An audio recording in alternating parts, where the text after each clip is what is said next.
Como está o desenvolvimento do seu filho? Olá, mamãe, eu sou a Emanuela, sou mãe, sou médica e atualmente estou me especializando em pediatria. O meu propósito é ajudar mães a cuidarem dos seus filhos com segurança. No vídeo de hoje, a gente vai conversar sobre o desenvolvimento. A gente vai conversar sobre alguns detalhes de como uma criança que acabou de nascer, que é totalmente dependente da mãe para tudo, para comer, para andar, para se vestir, para tomar banho, algumas delas não conseguem nem respirar sem uma ajudinha logo quando nascem. Como é que essas crianças acabam virando adultos como nós, adultos funcionais, adultos que têm todas as nossas capacidades neurológicas, assim, ok, né?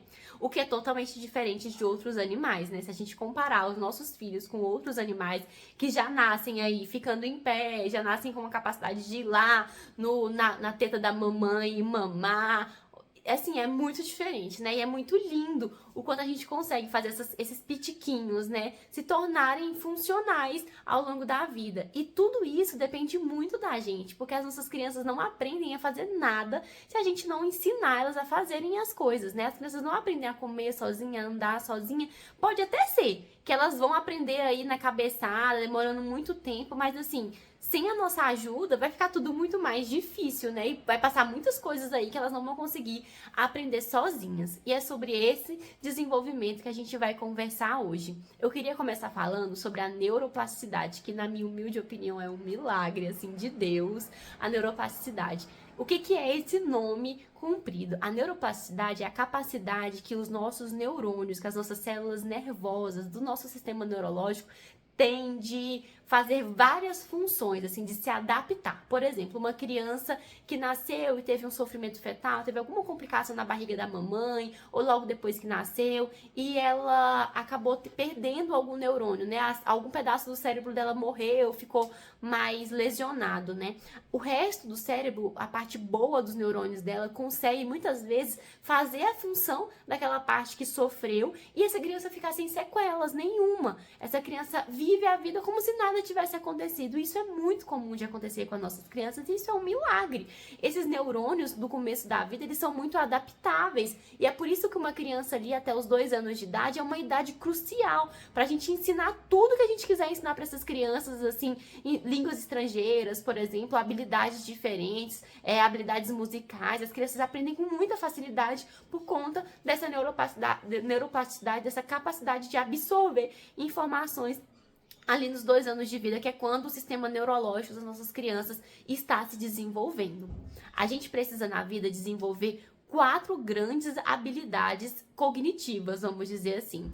A capacidade motora, que é a dos movimentos, a capacidade de cognição, que é a inteligência, a capacidade de linguagem, seja a linguagem verbal, que a gente fala, né, ou a linguagem não verbal, que é as nossas expressões, os movimentos que a gente fala, que também transmitem muitas informações, e a capacidade emocional da gente de lidar com as nossas informações. São essas 4 grandes áreas do nosso desenvolvimento: a motora, a cognitiva, a linguagem e a emocional, que a gente precisa desenvolver ao longo da vida.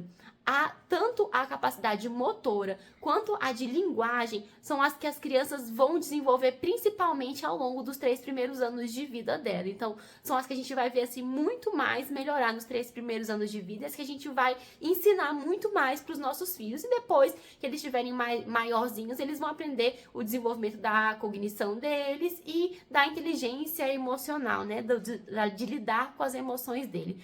Hoje a gente vai falar muito mais especificamente sobre a parte motora e a parte de linguagem, né? Os sinais de alerta para você observar quando você precisa de uma avaliação mais específica do desenvolvimento do seu filho, o que você precisa ficar mais atento, assim como grandes marcos, né, no desenvolvimento do seu filho, porque a gente tem muito conceito assim de espera o tempo da criança, né? E nessa ideia de espera o tempo da criança, de cada criança tem seu tempo, tem o seu lado de verdade, porque nem todo mundo vai, por exemplo, com um mês de vida, com um mês de vida vai estar segurando a cabeça já 100% perfeito, né? Isso não vai acontecer com todas as crianças com um mês de vida, mas existe uma janela de tempo ali que esse marco precisa acontecer. E se passar dessa janela de tempo, a gente precisa ficar atento porque essa criança já vai estar em atraso. Então, essa questão de espera o tempo dessa criança, ela precisa ser respeitada, claro, estimulada, como eu já falei, as crianças precisam que a gente estimule, que a gente ensine elas a fazerem as coisas, mas a gente vai precisar também ter um limite para esse espera o tempo da criança, né? Porque vai chegar um momento que vai estar passando ali do excesso, que vai estar sendo um atraso na vida dessa criança. É sobre isso que a gente vai falar, sobre quais são essas grandes janelas, esses grandes marcos de desenvolvimento que a gente precisa estar bem de olho na vida dos nossos filhos. Mas antes de falar isso, uma coisa que gera muita curiosidade em algumas mamães são sobre os nossos 5 sentidos, né? A visão, olfato, audição, como é que isso funciona na vida dos nossos pequenininhos, né?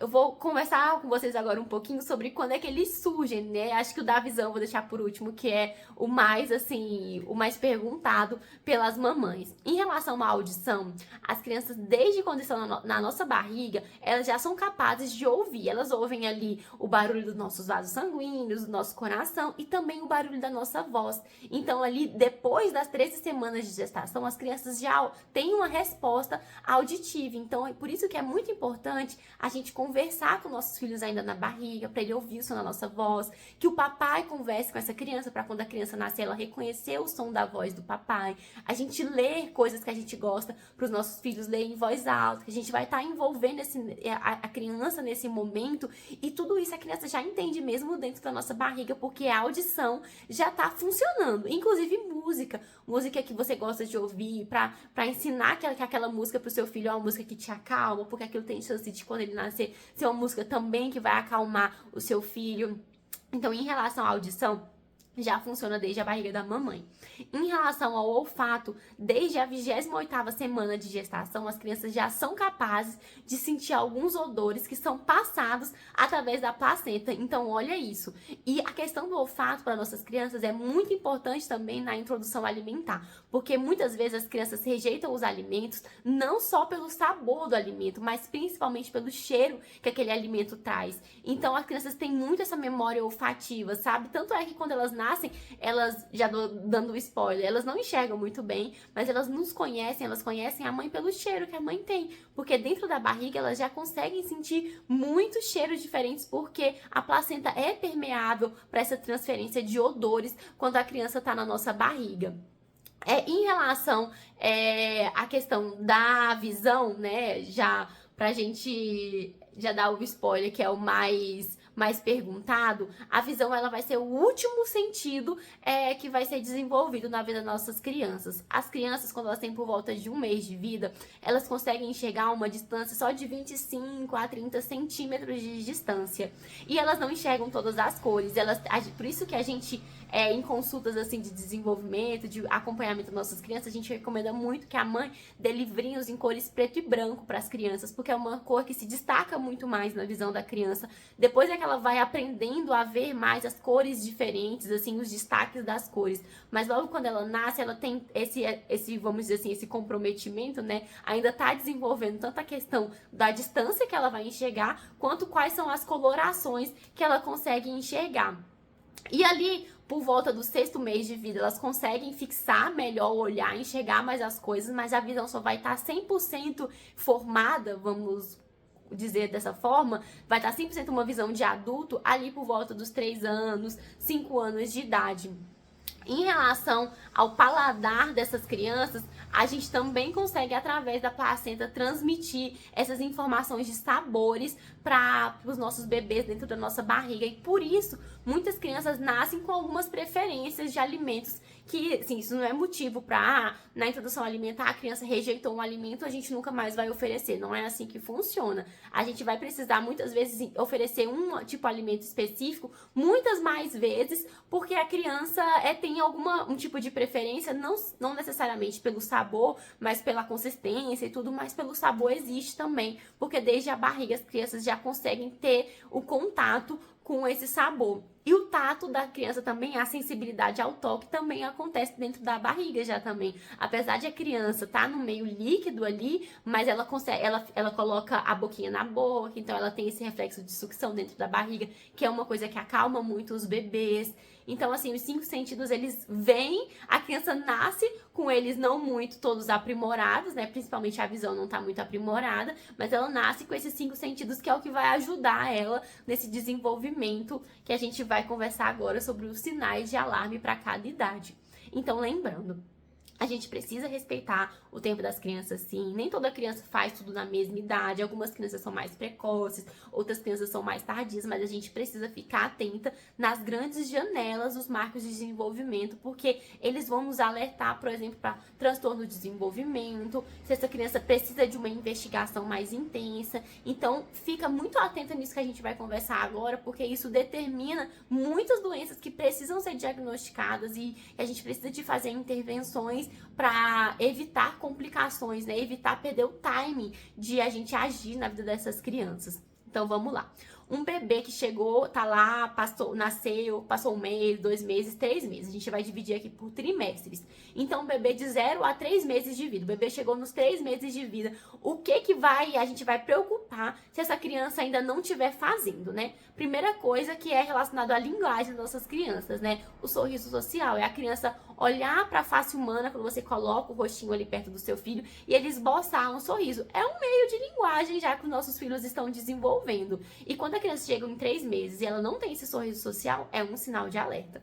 Outra coisa, quando a criança fica com 3 meses de idade, com a mão sempre fechada, ela não abre a mão espontaneamente. Isso também é um sinal de alerta. Quando essa criança de 3 meses não tem o sentido de levar ainda a mãozinha na boca, porque lembra, a sucção é uma coisa que acalma muito elas, então é muito normal, faz parte do desenvolvimento da criança, a criança colocar a mão na boca e sugar a própria mão. Isso é normal na vida dos nossos bebês. Outra coisa é a criança não reagir ao som, ouvir um barulho e não se assustar, ouvir um barulho e não tentar buscar para ver de onde está vindo esse barulho. Isso pode estar sinalizando para a gente que essa criança tem algum distúrbio na audição dela que a gente vai precisar investigar. E aos 3 meses de idade a criança não ter nenhum controle do pescoço. Todos esses sinais, se seu filho não está fazendo, ele tem 3 meses de vida, procura uma avaliação médica, porque essa criança precisa ser avaliada com muito cuidado.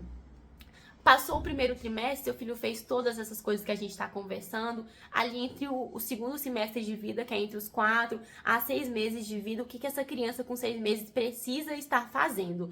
Ela precisa ter um movimento mais ativo das perninhas, ou seja, tentar empurrar com as perninhas para tentar se deslocar. Ela precisa já estar localizando o som, ela ouvir um barulho, ela conseguir virar para o lado de onde o barulho veio. Ela precisa tentar pegar os objetos e também levar esses objetos à boca. Essa criança precisa estar se movimentando de alguma forma, seja se arrastando com a barriga no chão ou rolando. Algumas crianças nos 6 meses já vão estar também tentando ali dar a sua engatinhadazinha, né, de engatinhar já de 4 apoio.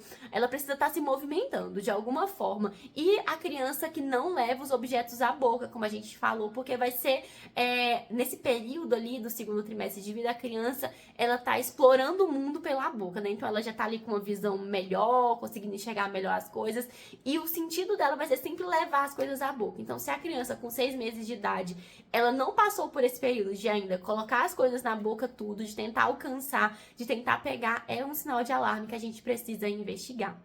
O terceiro trimestre de vida, que é entre o 7 ao 9º mês de vida, com 9 meses de vida, a criança que não senta, mesmo que seja só sentar com apoio, né? A gente precisa de uma investigação. A criança que não tem a capacidade de transferir um objeto de uma mão para outra, por exemplo, pegar um brinquedinho e mudar de mão esse brinquedinho também é um sinal de alerta. A criança que não produz nenhum som, a criança vai ter esses ruídos assim, que a gente não vai entender, e depois ela vai começar a falar uá, ficar gritando, depois ela vai começar a juntar, né, sílabas, mamã, papá. Então a criança que não produz nenhum som até os 9 meses de vida, a gente precisa de avaliar essa criança. E a criança que você chama ela e ela não olha, né, você chama ela pelo nome dela, ela ainda não reconhece o próprio nome, também é um sinal de alerta para essas crianças com 9 meses. No quarto trimestre de vida, que é até os 12 meses de idade, né? Com um ano, a gente espera que essa criança já esteja ficando em pé, com apoio, né? Mesmo que ela não ande ainda, a gente nem vai falar sobre andar com um ano de idade, não é obrigatório que a criança com um ano de idade esteja andando, mas ela precisa estar ficando em pé com apoio. E que a criança esteja falando sílabas, né?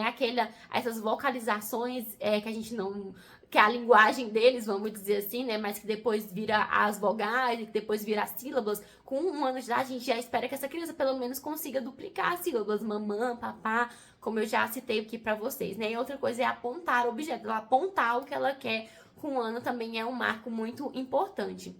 E dentre todos esses marcos que a gente conversou, uma coisa que a gente precisa também ficar muito atento é quando a criança perde alguma habilidade.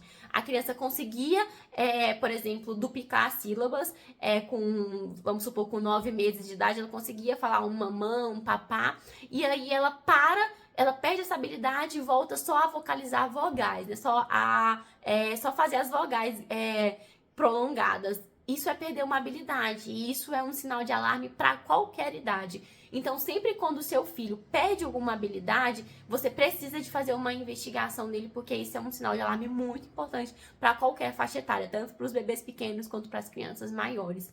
E você percebeu um detalhe? Você percebeu que o desenvolvimento da criança, ele acontece de forma crânio caudal, ou seja, da cabeça para os pés, e uma coisa depende da outra. Então, primeiro a criança sustenta o pescoço, para depois ela começar a tentar pegar os objetos com a mão, para depois ela tentar levar as coisas na boca, para depois ela tentar se movimentar, seja se arrastar, engatinhar de 4 apoios, só para depois ela ficar em pé, ou seja, o desenvolvimento da criança começa primeiro da cabeça, depois é que ela alcança o movimento dos pés. E também acontece sempre de distal, ou seja, primeiro a criança começa a aprender a mexer mais os dedinhos, a segurar as coisas, para depois ela conseguir o movimento completo de transferir um objeto de uma mão para outra, para depois ela tentar alcançar as coisas. Então, essa progressão é uma dependência de que a criança precisa de aprender uma habilidade anterior para ela poder evoluir para a próxima. Se você conseguiu perceber isso no sinal de alerta que a gente conversou, que ela precisa primeiro, por exemplo, pegar, botar as coisas na boca, depois ela transfere os objetos de uma mão para outra, depois ela tenta alcançar os objetos, e assim a criança consegue se tornar esse adulto que nós somos, esse adulto funcional que consegue realizar a maioria das atividades diárias, né, ou todas as atividades diárias. E o desenvolvimento é uma coisa que é refletido na saúde da criança de muitas formas. E muitas doenças a gente consegue diagnosticar elas se a gente suspeitar através desses sinais de alarme do desenvolvimento. Seja doenças do próprio desenvolvimento ou outras doenças orgânicas, como por exemplo uma deficiência auditiva, a gente consegue suspeitar dela quando a gente observa que a criança não está fazendo algo que era esperado para a idade. Então, fica muito de olho no desenvolvimento do seu filho, fica muito de olho no que ele está fazendo e estimula o seu filho. Não espera que ele aprenda uma coisa magicamente, porque é muito difícil. E uma outra dica muito importante para a questão do desenvolvimento: o chão, estar no chão, não literalmente no chão, né, mas num tatame, é muito importante para o desenvolvimento das crianças, porque é uma superfície rígida, uma superfície firme, que a criança vai se sentir mais segura para tentar se movimentar, para tentar ficar em pé quando ela estiver na idade de ficar em pé. Então, o chão é o lugar para a criança se desenvolver. Criança que fica muito no carrinho, que fica muito presa, é muito difícil dessa criança conseguir se desenvolver, porque ela vai estar limitada, né, os movimentos dela. E o chão não é só o lugar de desenvolvimento da criança, o chão também é a rede de apoio da mãe. Se apega ao chão para você conseguir um momento de descanso, de tirar o seu filho do colo. O colo é maravilhoso. O colo, a criança pequena precisa muito do colo, porque é onde ela se sente segura, mas a criança precisa do chão para ela poder se desenvolver. E é com o rosto no rosto, é com a presença da família que a criança vai se desenvolver mais. Então, o papai e a mamãe é muito importante para o desenvolvimento da criança. Compartilha esse vídeo com uma mãe que tem um bebê pequeno, para ela também ficar de olho nesses sinais de alarme do filho dela. E manda nos comentários aqui se você gostou desse vídeo, se você quer que a gente fale mais sobre algum dos marcos de desenvolvimento, se você quer que a gente fale mais sobre quais atividades você pode fazer para desenvolver no seu filho, para ajudar ele a desenvolver algum desses marcos. Se ficou na dúvida, se você tem alguma história sobre isso, conta aqui pra gente que a gente quer saber. Um beijo e até a próxima!